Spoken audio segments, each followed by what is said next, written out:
大型19番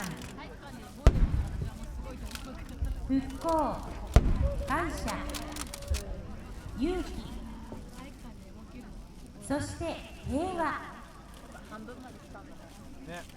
中越大震災から10年が過ぎ、皆様のおかげで長岡はここまで復興することができました。11年目以降の未来に思いをつなぐこの花火の登場です。お待たせいたしました。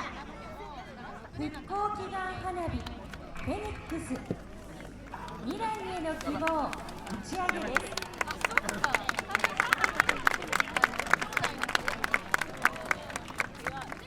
今月8月16日にハワイ真珠湾で長岡の花火が打ち上がることになりました。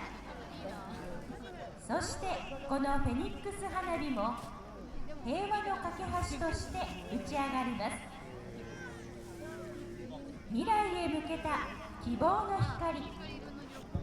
今日フェニックス花火は新たな思いを乗せて平原綾香さんのジュピターフルバージョンでお送りいたします。